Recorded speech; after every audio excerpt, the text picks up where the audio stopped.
报道朴素朴，台湾足幸福。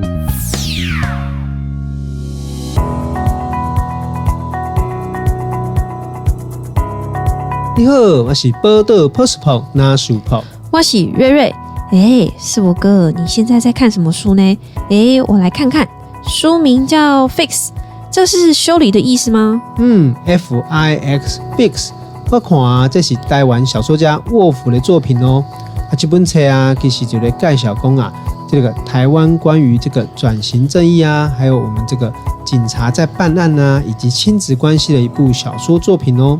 那这个书名的双关语啊，其实讲趣味。你看嘛，这个 fix 在台湾的意思啊，这个修理，有给人教训、跟教训的意思。另外这部分嘛，也是修理哦，就是把一个东西坏的物件变成好的物件，有修理跟修复的意思呢。师傅哥，你说的很复杂呢，要修理什么，又要修复什么呢？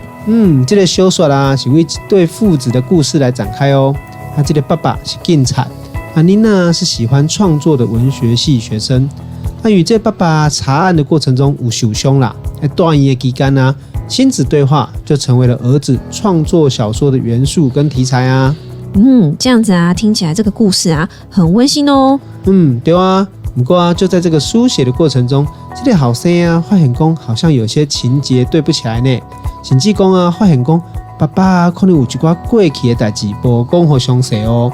所以啊，原本在小说里面想要建立的英雄形象，就好像啊蒙上了一层阴影呢。那这样子啊，感觉啊，这是一部跟社会议题有关系的作品吗？是啊，因为咱不管是亲子啊，爸爸还是妈妈。跟小孩的互动总是会随着不同的年龄、不同的期待有一些变化。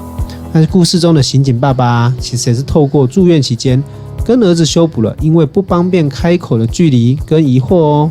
这样子啊，师傅哥，你这样为了不爆雷、不破梗，这样子说得很委婉呢。对啊，因为我若把这个上精彩的所在讲了，大家都无想要看出来啦。其实这几年中间啊，咱台湾的小说作品啊。文学作品其实是真精彩哦，不只是小说，这个 Fix 啊，伊嘛该做的是漫画哦，甚至啊也有在电视上的戏剧展现哦。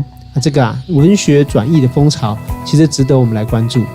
过去啊，咱这部等下嘛来介绍讲台湾有什么好戏然后看，未来啊，咱嘛期待讲啊，大家用一点时间在电视跟电影上支持我们台湾的创作作品，也支持我们的台湾创作者哦。